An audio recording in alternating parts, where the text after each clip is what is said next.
Somos Bonita Radio. Síguenos en youtube.tv/channel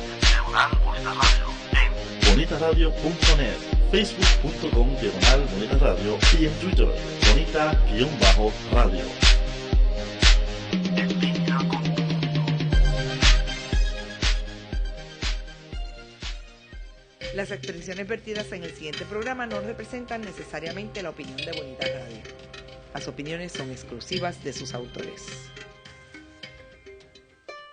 Se pone el sol en Borinquen. Son las 6 de la tarde. Desde San Juan, Puerto Rico, a través de Bonita Radio, comienza su programa de letras. Un espacio protagonizado por la palabra escrita. Soy Rubis Camacho y escribo porque la realidad es insuficiente y a veces porque me agota la cordura. Bienvenidos a De Letras. Muy buenas tardes, amigos y amigas. Un saludo para toda la audiencia de su programa de letras a través de Bonita Radio.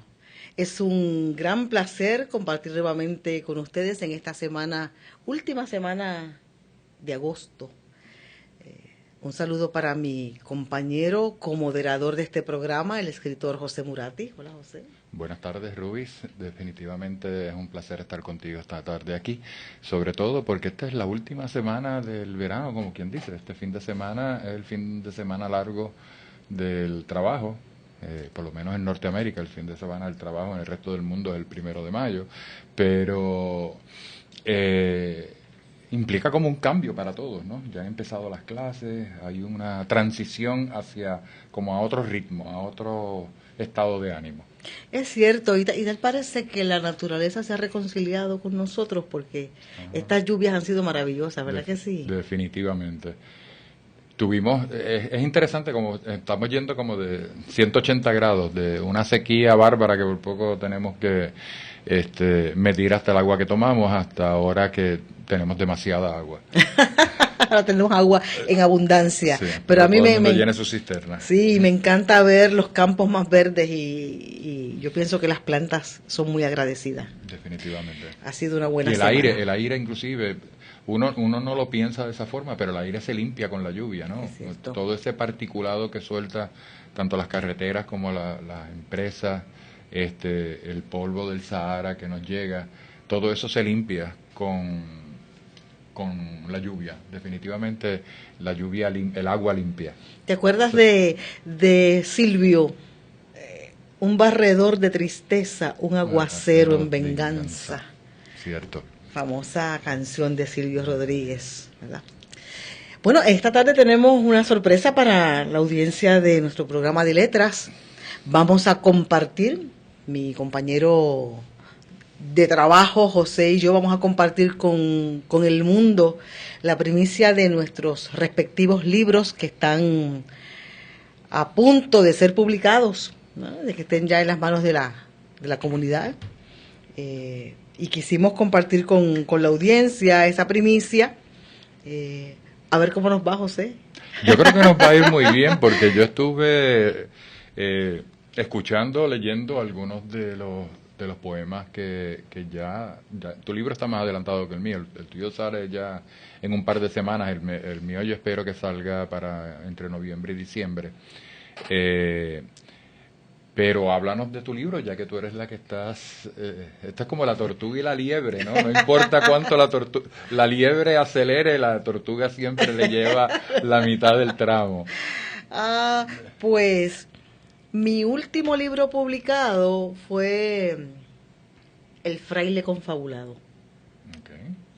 Después que se publicó en el 2010 Cuentos Traidores, se publica en el 2012 Sara, la historia cierta. Cierto. Y casi unos meses después se publica El fraile confabulado en Guatemala, con la editorial Letra Negra.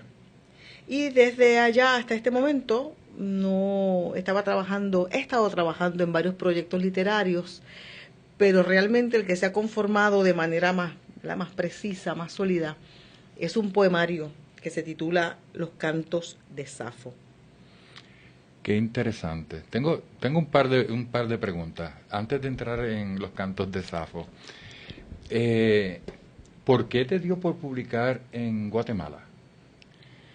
Pues mira, mi relación con Letra Negra comienza hace algunos años, cuando Letra Negra conoce el libro Los Cuentos Traidores.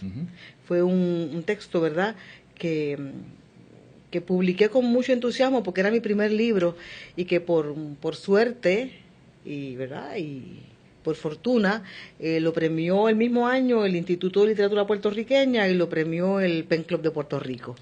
De modo que es un libro que me ha traído muchas satisfacciones. Bueno, fue con Editorial Mariana, ¿verdad? Con Mariana Editores, sí. Correcto, con Mariana Editores. Y entonces una vez pongo algunos cuentos del libro en la red, en la internet. Uno de los cuentos que está en el libro, que se titula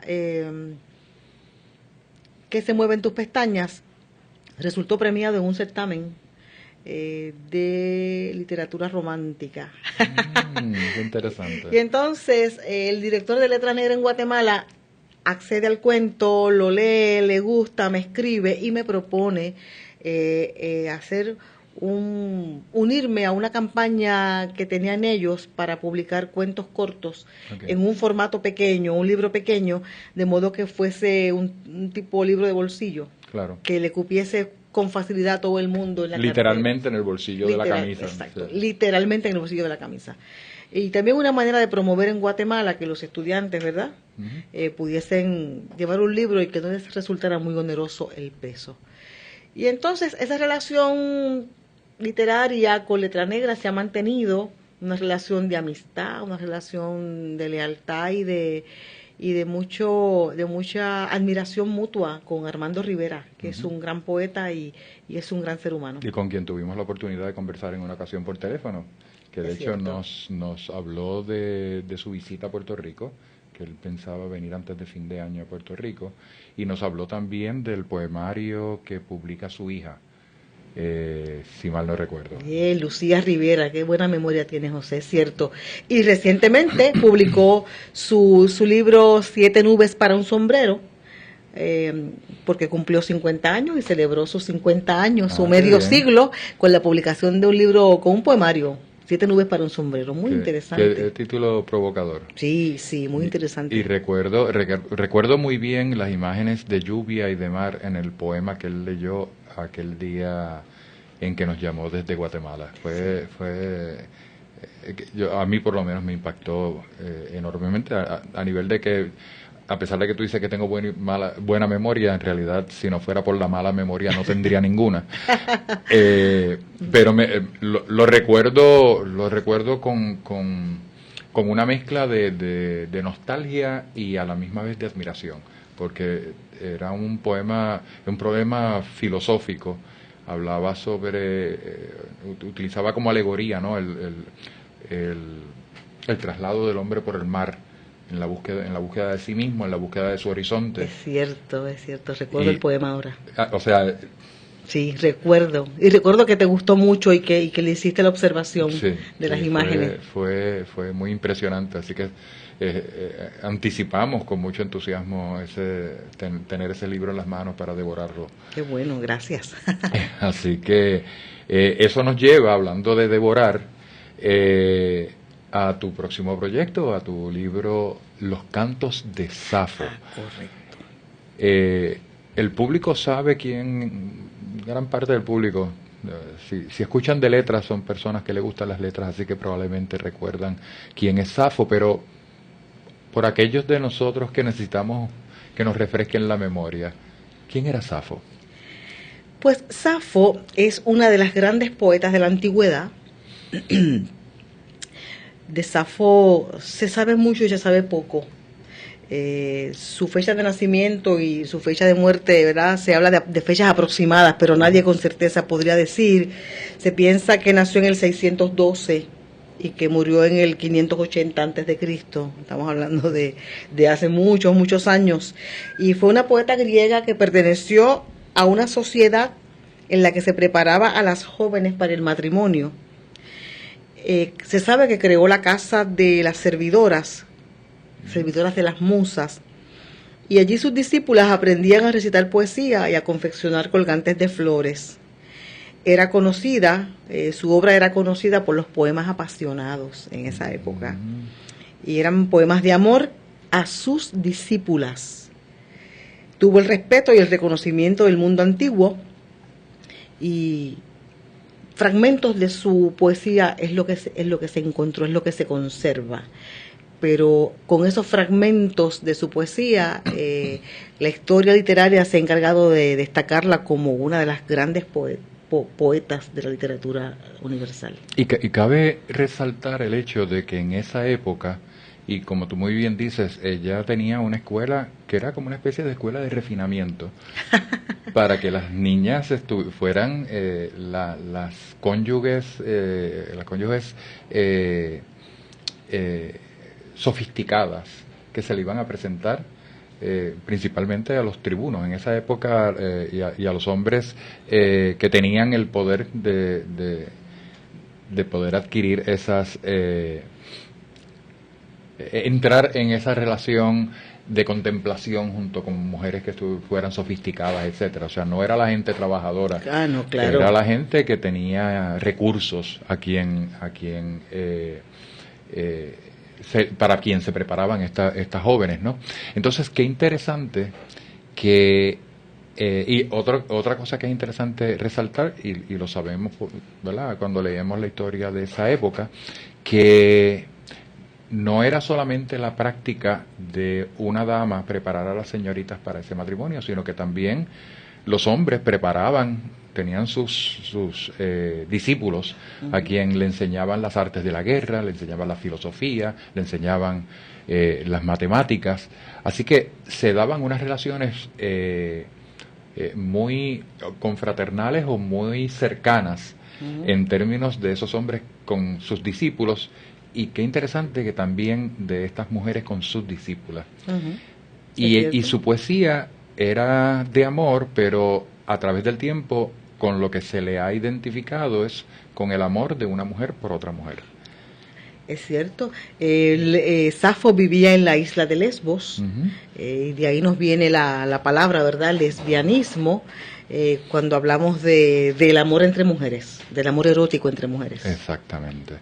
Así que, ¿qué provoca a Rubis Camacho a escribir un poemario, que se titule Cantos de Safo?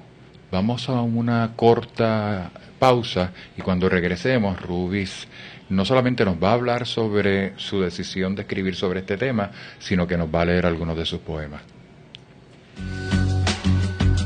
Retorcidos, un programa dirigido a informar y educar sobre temas que afectan la comunidad LGBT. Escúchanos todos los miércoles a las 6 p.m. por Bonita Radio, en línea con tu mundo.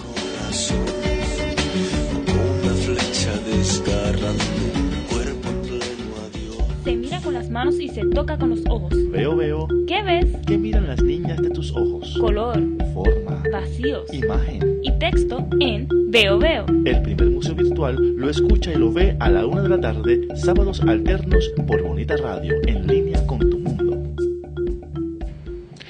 Buenas tardes nuevamente, estamos en De Letras, el programa sobre literatura, cultura, sobre lo que se está escribiendo hoy día en Puerto Rico y alrededor del mundo. Y esta tarde se ha dado una coyuntura muy interesante. Estamos, la colega, compañera y amiga Rubis Camacho y yo, intercambiando un poco los roles de entrevistador y entrevistado, y estamos conversando sobre su nuevo poemario que sale en un par de semanas y que espero que presentemos aquí de inmediato, titulado Los Cantos de Safo. Rubis nos hablaba de quién era Safo, quién fue como poeta en la historia griega, y ahora le habíamos preguntado en el segmento anterior por qué ella decidió escribir un poemario donde los poemas evocan lo que le escribía Safo a sus discípulas, o sea, poemas de amor erótico de una mujer hacia otra mujer. Por alguna razón, a mí me parece muy interesante ubicar la poesía en la boca del personaje. Y me rondaba la idea hace mucho tiempo de escribir poesía desde el contexto, desde la vida, desde el entorno de algún personaje histórico. Y fueron muchos los nombres que trabajé, ¿verdad? Para finalmente decidirme por Safo. Pero me gustó el proceso de la investigación, porque ya no es solamente escribir poesía como tarea literaria, tienes que sumergirte en la investigación histórica, claro, para que esos poemas tengan sentido, ¿verdad? Y se puedan comprender y no se conviertan en lo que llamó Magali Quiñones la semana pasada, poesía hermética. Exacto. Sino que tengan, ¿verdad?, algún nivel de comprensión y que la gente, además de sentir el poema, pueda entender el poema. Y me pareció que Safo era un personaje maravilloso por la cantidad de posibilidades que se abrían, dado el hecho de que se sabe que era una gran poeta, pero no se sabe a ciencia cierta sobre su vida, no se sabe nada. ¿Y cómo manejaste como escritora, como poeta ahora más específicamente, el lograr ese balance entre un lenguaje que cuando el lector escuche o lee el poema puede identificar la voz poética de una mujer de esa época, pero a la misma vez traer un mensaje que sale del corazón, que sale de la mente, que sale de la realidad inmediata de Rubis Camacho en el siglo XXI en Puerto Rico? ¿Cómo lograste tender ese puente y entrelazar esas dos voces?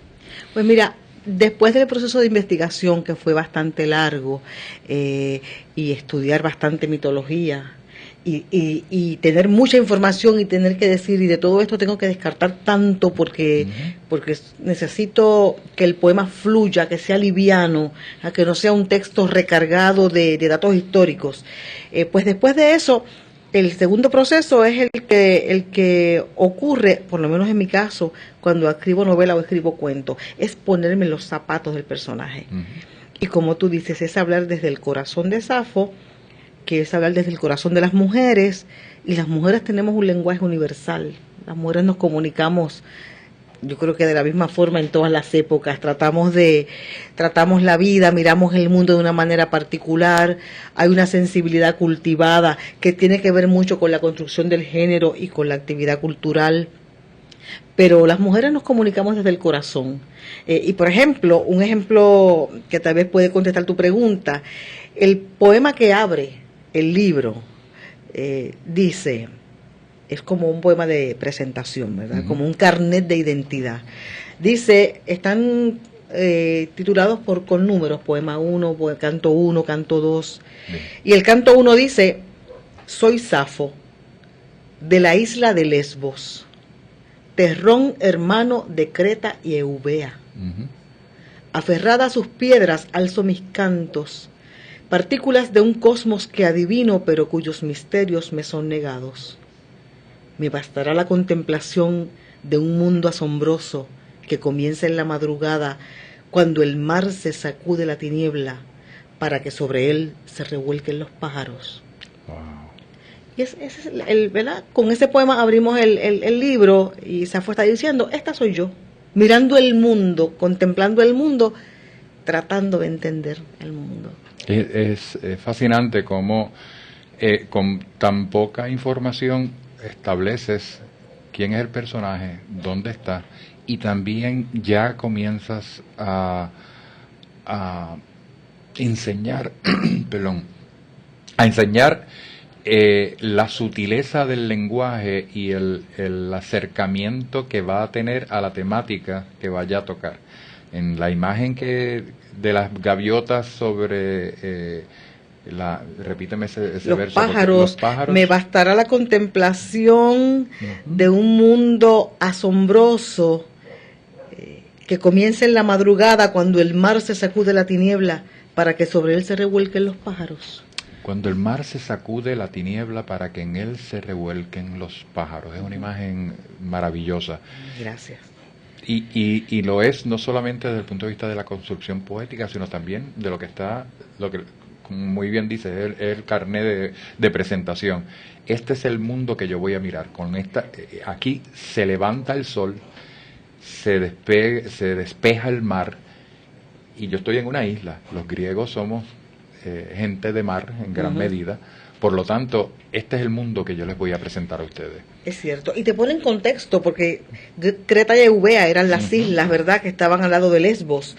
Y entonces es una forma de poner al lector en contexto. Lo pones en un contexto geográfico inmediatamente. Y de nuevo, eso fue lo que decía al principio, ¿no? En dos versos ya el lector sabe quién es, dónde está. Y entonces ella le habla de que ahora te voy a enseñar el mundo a través de mis ojos. Exactamente, eso es así. Fascinante. Pero definitivamente esto es como un aperitivo. y Marcel, a quien agradecemos que siempre nos acompaña aquí en los controles, y que hoy hemos descubierto que también se crió con Serrat y con Silvio, así que goza de sensibilidades compartidas con nuestra generación.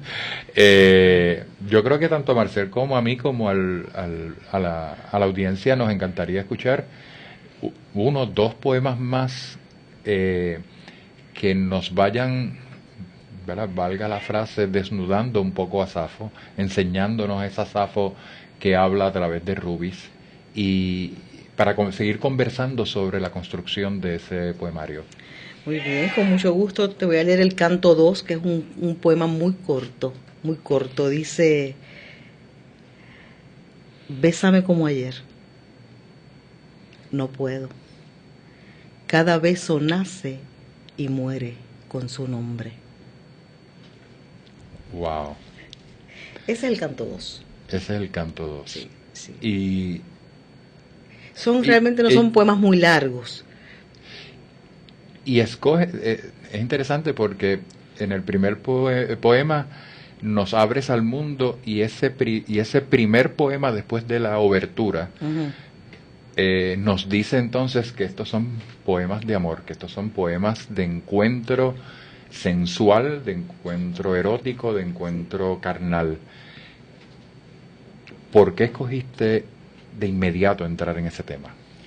Porque el libro tiene 2 secciones. Okay. La primera parte son algunos 70 poemas, son poemas eróticos, son poemas apasionados, son poemas que trabajan y develan, ¿verdad?, la eroticidad maravillosa que pueden compartir 2 mujeres.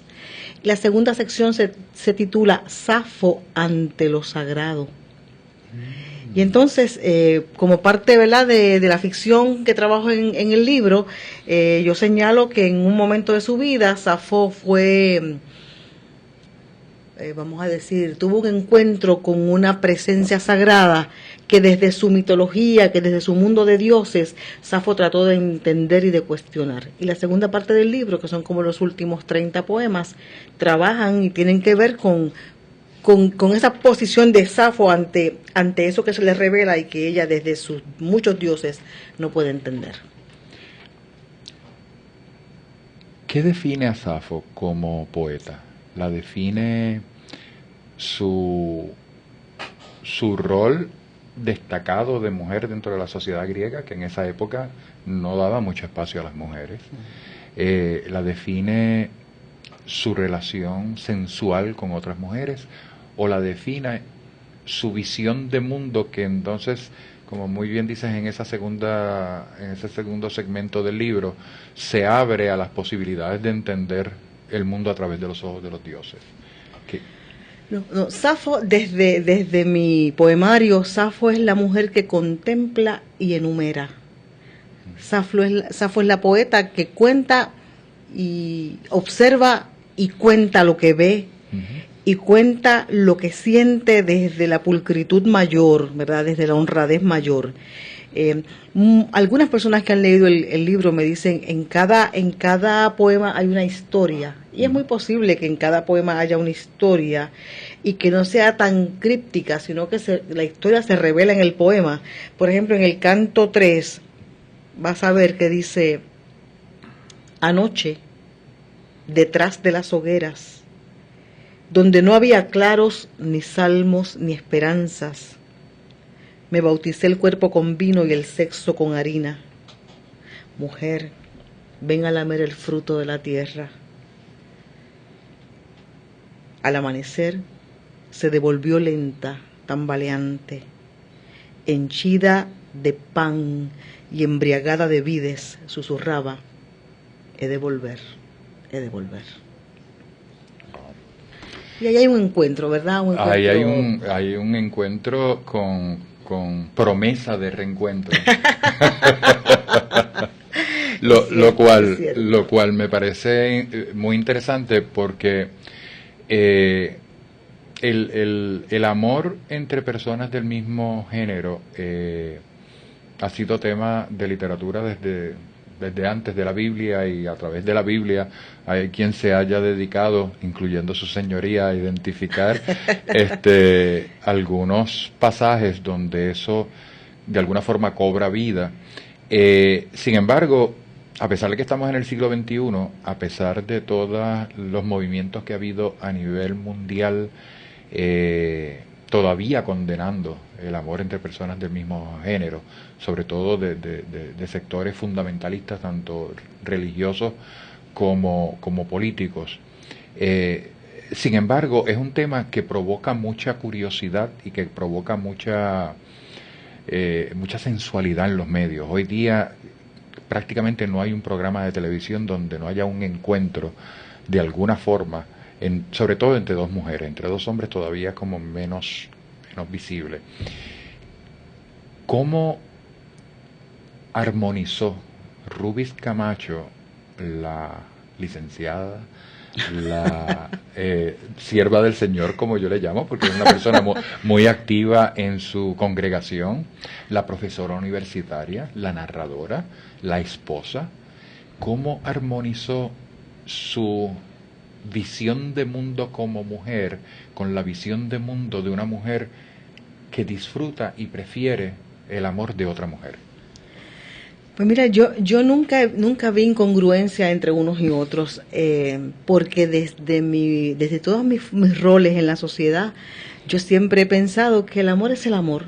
El amor es el amor, y lo importante es que la gente se ame. Uh-huh. Y desde esa óptica no me creó ninguna, no fue difícil, ¿verdad? Uno escribir los poemas desde la voz de Safo. Es realmente, si lo miras bien, más que un poemario de amor erótico de mujeres, es un poemario erótico de amor.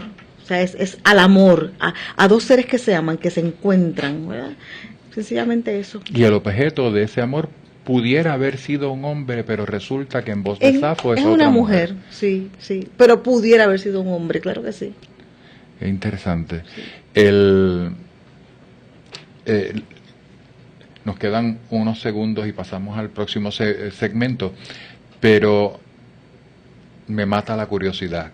¿Cómo manejó tu esposo el tema de que tú estuvieras escribiendo? Porque entiendo, te conozco y sé que lo que dices lo dices del corazón, de que tú crees que el amor es el amor. Pero sin embargo, a los hombres, como las mujeres, se nos socializa de cierta forma. Entonces, de momento que la esposa de uno esté escribiendo un libro sobre una poeta que se ve como la raíz de la poesía lesbiana, o la poesía homoerótica, de momento, en voz de su esposa, ¿cómo él manejó eso?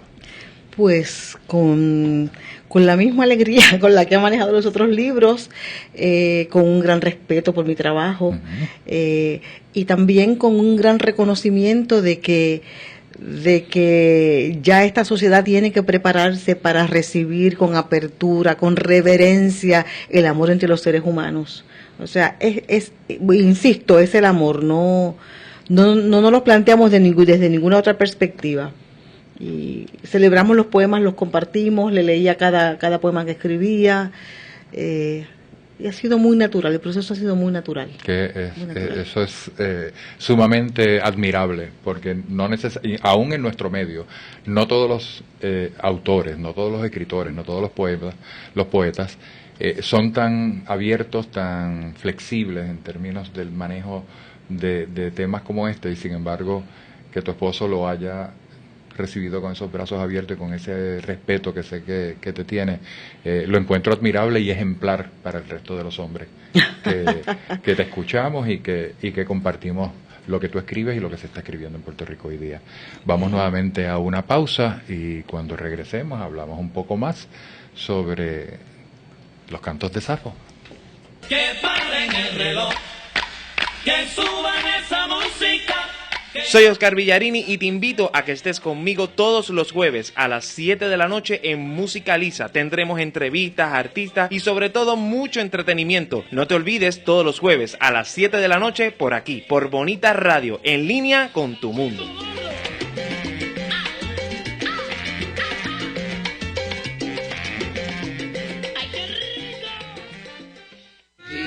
Todo lo que hago lo hago por ti. Es que tú me sacas lo mejor de mí. Soy todo lo que soy, porque tú eres todo lo que quiero por ti. Hola Puerto Rico, te habla René de Calle 13 y vengo a decirte que amar no es controlar, no es golpear, no es obligar. Amar es respetar y dejar ir cuando llega la hora de decir se acabó. Amar a una mujer es quererla feliz aunque no estés junto a ella. Si has pensado en hacerle daño a tu pareja o expareja, detente y piensa, usa la cabeza, usa el casco, busca ayuda, habla con alguien, pon distancia, protégela y protégete. Abraza la vida y sea un hombre que ama de verdad. El amor no mata, no agrede, no controla. El verdadero amor libera. Únete a Proyecto Matria, Prensa Comunitaria y esta estación. Y di no a la violencia machista. Que no muera una mujer más. Por ti, todo lo que hago lo hago por ti. Es que tú me sacas lo mejor de mí. Regresamos al tercer segmento de Letras en Bonita Radio. Y esta tarde estamos conversando con nuestra colega, compañera y amiga Rubis Camacho sobre su poemario A Punto de Caramelo, Los Cantos de Safo. Los Cantos de Safo. Nos decías en el receso, Rubis, sobre la ilustración del libro, que es un elemento tan medular a uno mirar el libro como un todo, ¿no? Como un trabajo colectivo, de equipo. Uh-huh. ¿Quién ilustró tu libro? Pues mira, me gustaría aprovechar esta oportunidad para agradecer públicamente a la pintora, a la artista Marta Matos, que gentilmente, que gustosamente produjo 100 dibujos para los 100 cantos. Wow. Hay un dibujo por cada canto, por cada poema, y son unos dibujos extraordinarios, de una fuerza, de una libertad, de una alegría, también de una angustia, porque hay poemas, ¿verdad?, donde Safo refleja la angustia de vivir, y los dibujos son tan maravillosos que yo no sé, me cuesta decirlo, pero podrías quedarte con los dibujos nada más y tendrías un gran poemario y tú te encargas de hacer la poesía. Son extraordinarios, así que muchas gracias a Marta Matos. Yo creo que es extraordinario. Casualmente, cuando tuvimos la semana pasada a Teresita Calderón, que ella había ilustrado sus poemas, es cierto cuánto le da un giro distinto cuando tú puedes mirar la imagen y asociarla entonces con el poema, ¿no? Cómo una especie de sinestesia te estimula más de un sentido. Es cierto. Así que anticipo con mucho entusiasmo ese poemario. No solamente porque conozco, valoro, admiro y respeto tu poesía, que he escuchado en otras ocasiones, aunque no de este libro, sino porque me parece que va a ser un libro medular a una apertura en términos de la literatura amorosa o la literatura de tema de amor en Puerto Rico, porque abre las puertas a un acercamiento al amor que es distinto a lo que hemos conversado en otras veces en el programa, que a veces se le da más énfasis a la cuestión más del choque social, ¿no? Cuando estuvimos entrevistando a Daniel Torres, cómo él hablaba de cómo esa literatura pues en algún momento fue una literatura de confrontación, de protesta, de aquí estamos. Y tu poesía tiene un acercamiento al tema, pero de otra forma, con un tender la mano, con un abrir las puertas, con un tender puentes para que nos amemos sin prejuicios. Es cierto, es cierto. Así que estamos anticipando con mucho entusiasmo ese poemario que estaremos, yo espero que leyendo aquí en unas cuantas semanas y lo presentemos en Plaza de la Cultura y en los demás lugares que estoy seguro que te van a abrir las puertas sin pestañear. Pues será un placer estar en Plaza de la Cultura. Gracias. ¿Y qué te parece si utilizamos este segmento en el próximo para hablar un poco de también de tu nuevo proyecto poético? Después de tu libro En la punta de los dedos, que fue un libro que yo leí con mucha avidez, que reseñé, que presenté también en la librería Isla en Río Piedras. Correcto. Ese fue mi primer contacto con la literatura de José Enrique Murati. Y fue un encuentro maravilloso, yo le llamé un encuentro cuerpo a cuerpo, con una poesía erótica, una poesía intensa, energética, que como una culebra se le trepa a uno por los pies y termina uno enredado en esa poesía y uno no sabe qué hacer. En la punta de los dedos es un gran libro de poemas. Gracias. Es un gran libro de poemas. Recomendamos su lectura a la gente que disfruta no solamente de la poesía erótica, que disfruta de la buena poesía. De la buena poesía. Gracias. Háblame, después de En la punta de los dedos, ¿qué ha pasado? Pues, al igual que tú, he estado involucrado en varios proyectos. Tengo una novela comenzada que definitivamente no la voy a poder terminar este año, porque el tema es muy complejo y hay que hacer mucha investigación. Y casualmente voy a coger este semestre un seminario con Mario Cancel, sobre el nacionalismo y el modernismo en Puerto Rico entre 1930 y 1950, que va a arrojar mucha luz sobre mi tema de tesis y sobre esa novela también. Pero entonces, paralelamente, como cuando uno escribe poesía, uno no puede dejar de escribirla. He estado trabajando un libro que de hecho lo tituló una amiga mía, se titula Utopías descifradas. Y es una mirada a cuántos años, estoy tratando de calcular los años de la década de la etapa del 68 al 75, esa etapa de tanta efervescencia cultural y política y racial a través de todo el mundo. Y en aquella época nos nutrimos de una serie de utopías que decidimos que iban a ser nuestro norte, que iban a determinar en qué dirección, por lo menos los que estuvimos involucrados en todos los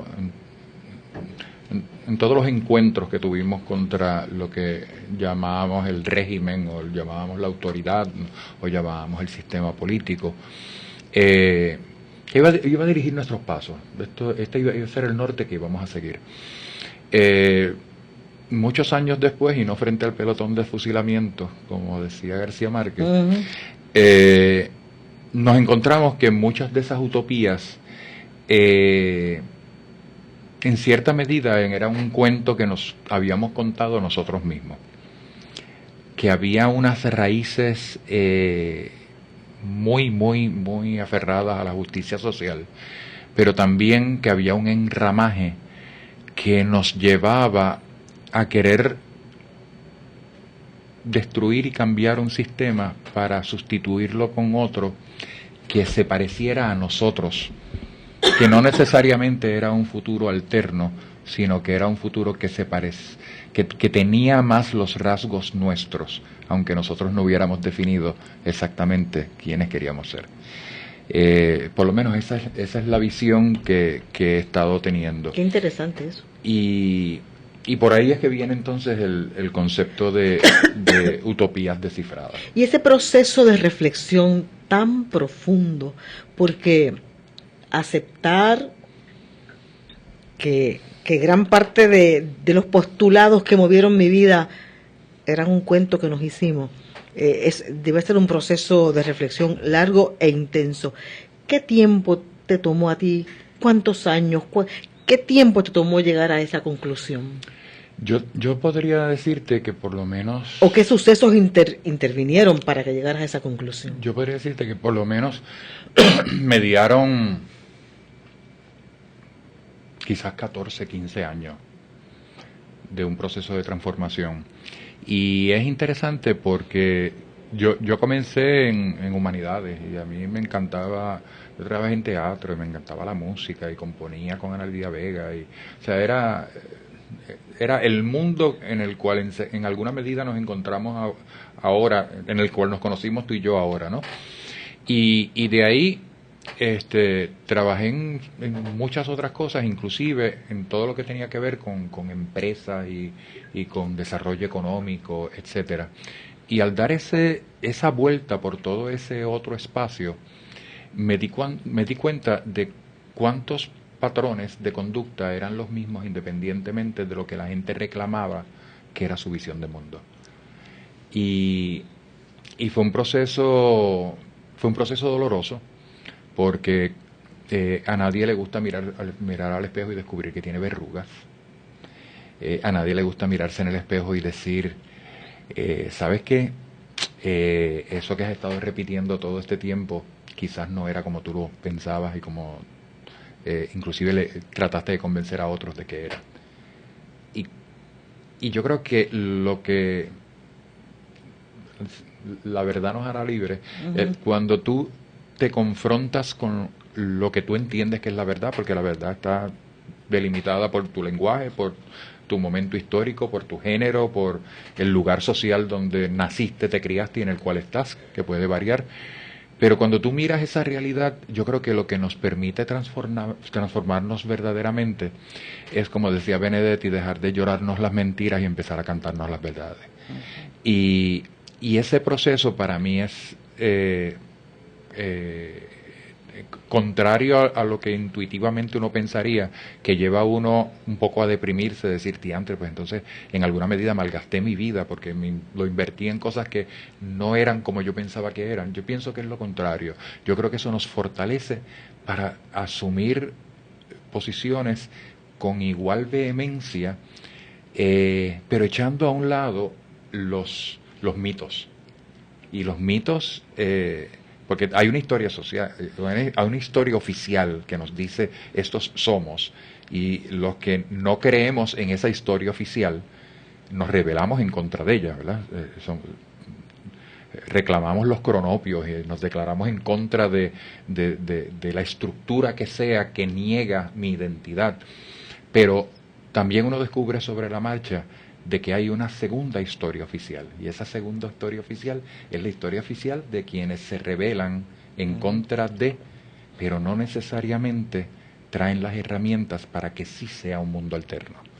Entonces se convierte en un estado de complacencia, en cierta medida ideológico, en cierta medida político, en cierta medida social, donde nos vemos a nosotros mismos como paladines de una lucha que sabemos que no vamos a ganar, pero tenemos nuestro sitio ya reservado en la mesa de honor. Nos quedan unos segundos para terminar este segmento, y en el próximo segmento vamos a pedirle a José que tenga la bondad de leer algunos de los poemas de Utopías Descifradas. Pero me queda una pregunta y la voy a dejar sobre la mesa. Si descifrar utopías y rechazar mitos no equivale a construir nuevas utopías y construir nuevos mitos. Dejo la pregunta sobre la mesa para que el poeta, cuando regresemos, la conteste y nos lea los poemas de Utopías Descifradas. Ecos e Iconos es un espacio de amenas entrevistas. Hacemos un retrato radiofónico a los exponentes del teatro, la danza, el cine, la radio, la televisión, el performance e internet. Conversamos y a la vez documentamos de dónde surge una idea, su desarrollo, trascendencia y relevancia. Escuche a los Ecos e Iconos de la Cultura todos los sábados a las 2 de la tarde por bonitaradio.net.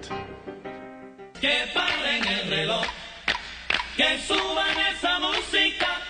Soy Oscar Villarini y te invito a que estés conmigo todos los jueves a las 7 de la noche en Musicaliza. Tendremos entrevistas, artistas y sobre todo mucho entretenimiento. No te olvides, todos los jueves a las 7 de la noche por aquí, por Bonita Radio, en línea con tu mundo.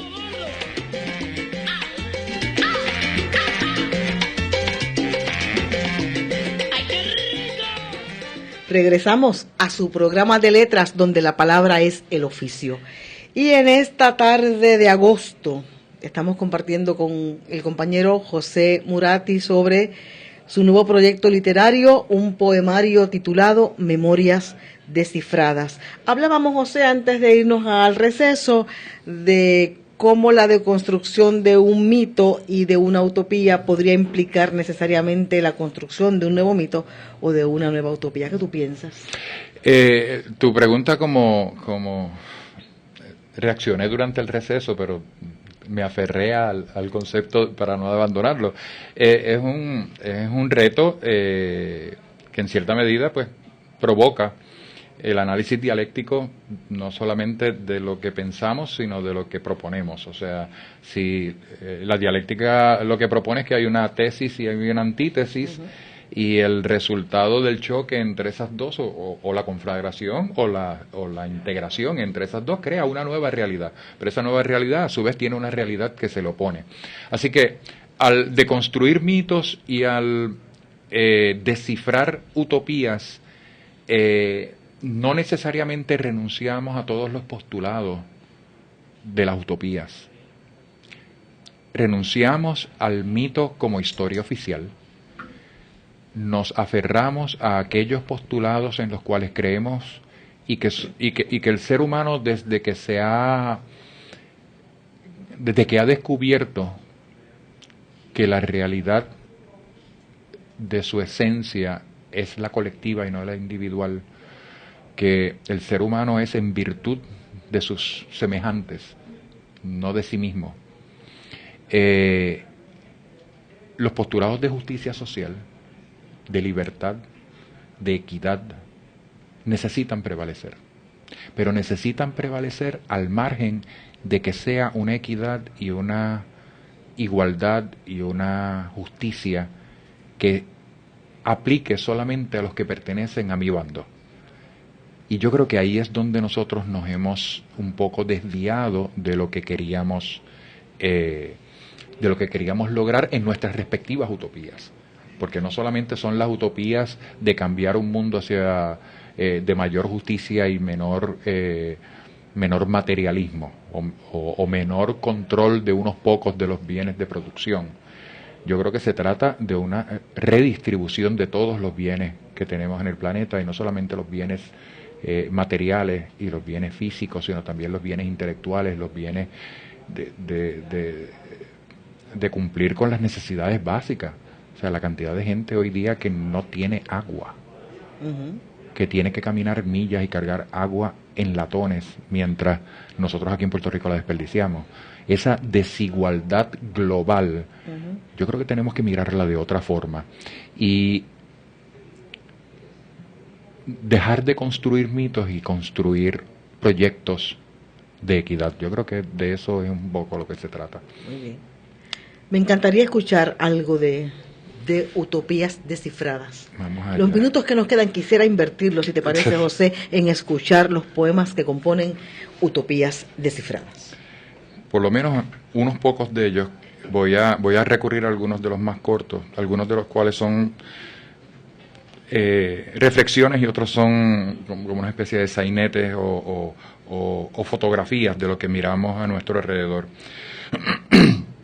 A manera de epígrafe del libro, es un poema muy corto, titulado Nuestras Utopías, que dice así: este oficio apalabrado tiene la propiedad de reconfigurarse en silencios lapidarios, vertiginosos gozos, agonías que buscan palabras sencillas, implacables, precisas, ineludibles, paradójicas, indispensables para decodificar y crecer y multiplicar el irremediable propósito de ser poema. Qué maravilloso. ¿Tuyo? Sí. ¿Y hace de epígrafe? Hace de epígrafe, porque es lo que define entonces lo que queremos tocar en el poema. Un primer poema del libro se titula De espaldas al cielo y dice como sigue: es tan difícil ser consistente. Pensamos que somos lo que pensamos, que aumenta el caudal de nuestro aprecio ante los que hemos escogido como pares, ante el que mejor esconde nuestros miedos. Con frecuencia ignoramos cuánto ignoramos, a veces con intención, otras veces sin saberlo. Cuánto de lo que nos formó nos dicta los discursos, escoge nuestros rumbos, decide nuestros recelos, impugna lo que decimos creer con lo que hacemos. Actuamos sin revisar nuestra bitácora de vuelo, sin conciencia replicamos el censurado libreto, desafinamos la misma canción sin detenernos a escuchar el tono, sin pensar en el impacto de nuestras consignas en quienes queremos. Nunca es tarde para repensar lo que escogimos y obviar el riesgo de ensayar un nuevo estreno. Nunca es tarde para decir lo siento y sentir que rescatamos lo que descartamos sin consuelo. Solo habrá sido tarde si morimos solos, de espaldas al cielo. Qué intenso poema. Y me encanta porque esboza la tesis del libro. O sea, nunca es tarde, o sea, hay cosas que hay que descifrar. Me parece un poema majestuoso. Gracias. Podemos deconstruirnos y reconstruirnos en una sola vida. Me encanta. No tenemos que ser lo que dijimos que íbamos a ser, ni lo que nos dijeron que teníamos que ser. No, y es muy esperanzador. Alguien podría pensar que descifrar utopías te lleva a un proceso deprimente, pero qué maravilla, que es un poema muy esperanzador. Regálanos un poema más, por favor, José. Como nos queda un solo minuto, voy a buscar otro que titulamos Vivo al margen de la sombra. Vivo al margen de la sombra, reniego el susurro del recuento torcido, eludo el privilegio que exige boleto de entrada, comparto la mirada revestida de complicidad que sonríe ante quien agita su propia bandera. Celebro la belleza de los niños, abriga la flaqueza quebradiza de los viejos, aplaudo la sorpresa desinhibida que provoca el ingenio y extiendo la mano abierta a quien profesa la buena fe. Acuño y derrocho la divisa del acto solidario, vivo al margen de la sombra, sueño con morir en el atrio de la luz. Qué maravilloso poema, José. Siguiendo tu planteamiento de que sí, el hecho de deconstruir lo que hemos sido no significa que tenemos que renunciar al futuro con que soñamos. Extraordinario. Para tomar tu frase, anticipo con deleite ese poemario, y me imagino que tendrá un gran impacto en el espacio literario en Puerto Rico. Gracias. De verdad siento una madurez literaria, también es otro tema, ¿verdad? Claro. No estamos trabajando el mismo tema en la punta de los dedos, pero los dos temas con igual riqueza de imágenes y con igual dominio del lenguaje. De Gracias. verdad, excelente. Gracias. Qué buena ofrenda para Puerto Rico. Te puedo poner un aprieto y pedirte desde ahora que reseñes mi libro. Tú cuenta con eso. Será un placer Gracias. En algún momento que tú quieras reseñar Utopías Descifradas. Se nos acabó el tiempo, Marcel, tenemos que terminar. José, gracias por compartir tus poemas. Gracias a ti por compartir el canto de Safo, Nos cautivó. Vayan los cantos de Safo y las utopías descifradas para nuestro país como ofrenda de olor suave. Y entonces nos veremos la próxima semana en su programa de letras. Somos Bonita Radio. Síguenos en newspeak.tv, diagonal channel, diagonal Bonita Radio, en bonitaradio.net, facebook.com, diagonal Bonita Radio, y en Twitter, Bonita-Radio.